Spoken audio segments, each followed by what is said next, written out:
I'm Archie Jacobs with Manufacturing Automation. And I'm Ron Buford of the PLC Boot Camp.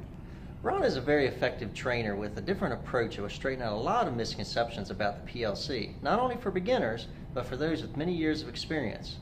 Ron is going to give us a quick demonstration of the differences between his PLC boot camp approach and other training methods. Well, we've got a long way to go and a short time to get there, so let's get started. These videos are just a quick preview of the type of material you'll cover in one of our PLC boot camps and of how different our classes are from any other training approach. Don't expect to sit back and listen to long lectures, and we never use PowerPoint slideshows. Instead, we've built our entire hands-on training approach around a problem-solution format. Basically, we set up one realistic problem after another and then coach you through a systematic step-by-step process of finding the solutions. For our first video lesson, we'll use this simple little light box for a quick warm-up exercise. Even if you're beyond the beginner stage, stay tuned for just a few minutes. This uncomplicated little box has bewildered quite a few top guns over the years. Let's see how well you can do against it. If you want to try our first sample problem at home, a micrologic system will work just fine. Depending on which boot camp class you sign up for, we'll probably be using either an Allen Bradley SLC 504 or an Allen Bradley PLC 5 system to control the light box. And yes, we do have boot camp classes for the ControlLogix platform too. The red X is just to remind you that those processors use a different scan sequence, so some of the material in these videos doesn't quite fit those types of systems. We may cover ControlLogix in a future series of videos. And now here's a simple warm-up exercise for the light box. First, here's how many people try to explain the operation of this little program. A warning: what you're about to see does not follow our boot camp approach, and it is not correct. But unfortunately, this is the way a lot of experienced technicians think PLCs operate. We'll identify and correct the mistakes and misconceptions throughout this series of videos. We'll start with switch A in the on position. Notice that both lamps are on. Many people explain this result by pointing out that the contacts for switch A are called examine if closed or examine on instructions. Many people believe that each contact in the program examines switch A in the field to see if the switch is closed or on. Since the switch is closed in this example, the contacts in the program change state and become true. The PLC processor marks them green on the screen to indicate rung continuity and allows power to flow from left to right through the rungs. Many people say that as the power flows to the right, it reaches the outputs of our program and makes them active, as indicated by the green displays on the screen. These parts of the program are called output energize instructions. Many people think that these work like relay coils, and since they're active in this example, they energize the outputs in the field, which turns on lamp E and lamp F. Now let's turn switch A off, and now the question becomes, what made the lamps go off? To answer that, many people go back to the contacts again.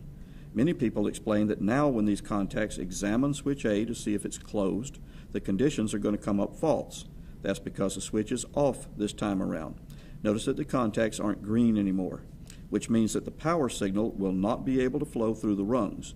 Many people use the term inactive to describe the outputs when they're not being powered, and they say that you can tell that these coils are inactive because they're not being shown in green. Many people say that since our relay coils are now inactive, naturally they can't energize the outputs in the field, and that's why lamp E and lamp F both turn off. And so now we're through with our little warm-up program. Now let's crank it up a notch. Keep your eye on this area right here. We're not going to make any changes to the two rungs we've already checked out, but we are going to slide a new rung right in between them. If you're like 99% of our students, you've already been through someone else's PLC training, and the explanation that we ran through a few seconds ago was probably very similar, or sometimes word for word, to what you've already been taught. And let's be honest, those mistaken explanations will work okay, but only as long as you stay at the beginner level. Once you start working in the real world, you'll find a lot of situations where the theory you learned doesn't agree with the reality of your problems. This next little rung we're building is designed to jumpstart you all the way through the beginner level. Notice it's not going to be a complicated rung, just the same basic construction that we've been using all along. And for our input, we'll use switch B on our light box. And now for the output, let's use switch A. Now keep in mind that we're not saying that this is a good way to write a program, and you may never run into something like this ever again. But this little curveball can teach you a lot about how PLCs really operate under the hood. All switches are off, both lamps are off, and now the stage is set. And the question now becomes, what's going to happen to our two lamps the next time we turn on switch A? First, let's see how many people would approach this problem. And once again, the explanation that you're about to hear is based on what many other PLC training courses teach. This is not the boot camp approach. Many people would tackle that new middle rung first, just to get it out of the way. Notice that switch B is off. Many people say that when the input contacts on the middle rung examine switch B, the processor will find the switch in the field to be open or off. That means that there won't be continuity through this rung, and so no power will flow downstream. Many people think that no power means the rung output will be disabled, so it won't be able to affect or control switch A one way or the other.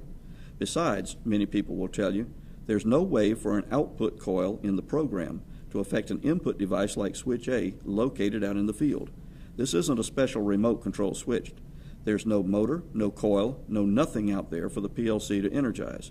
When you look at it that way, it's obvious why many people think that this bogus rung will have no effect on the operation of the light box. Suppose that we leave switch B turned off and turn switch A on. Many people would now get back to familiar territory, these two contacts for switch A. Many people explain that both of these contacts will still examine switch A to see if it's closed or on, and it is. So both of these instructions should turn green and change state to a true condition, and give us rung continuity. This should let power flow through these two rungs, just like before. Many people would now say that each of these two output coils will have power flowing in, and each will remain active and enabled as long as switch A stays on, and both should turn green on the screen. Many people explain that the two active coils will still do their output energize jobs and energize the output devices in the field. Based on this, many people expect lamp E and lamp F to both come on when we turn on switch A. But just to double check, many people believe that the contacts in the program will examine switch A to see if it's on. The contacts will be true and allow power to flow to the output coils. Each coil will be active or enabled and energize its output. So, final answer, lamp E and lamp F will both be on, or at least that's what many people think, especially since they saw our two original rungs working perfectly before and realize that we haven't made any changes to either one of them. They worked before, they should work now. We'll give you a chance to pause the video now if you don't want the answer just yet. One of the reasons that our PLC bootcamp approach is so effective is that we don't use the old familiar switches and coils explanations. Instead, the real-world material that you'll learn in our classes will take you far beyond the beginner level. And here's what really happens when we turn on switch A. Lamp E comes on, but lamp F stays off. That was totally predictable, and we'll show you exactly why it happens in this series of videos. Before we take a look at the programming screen, remember that we're using a PLC5 and serial port communications for our example. And if you run this same experiment with a Micrologix or SLC 500 system, the real-world lamps will work exactly the same way, but you'll see a different pattern of green on the screen. We'll put the two systems side by side to make it easier to compare. Pick the left side if you normally work with a PLC5, or the right side for a SLC 500 or a Micrologix system. On the light box, switch B is off and switch A has just been turned on, and the reality here is that lamp E is on but lamp F is off, regardless of which PLC system you use. And here are just some of the misconceptions involved in this little exercise. Many people insist that this type of instruction examines a switch to see if it's on.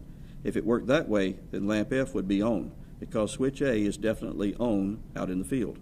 Many people say that when this type of instruction is enabled, then it energizes an output. Well, this one is disabled by switch B, but it's still affecting the program through an input, switch A.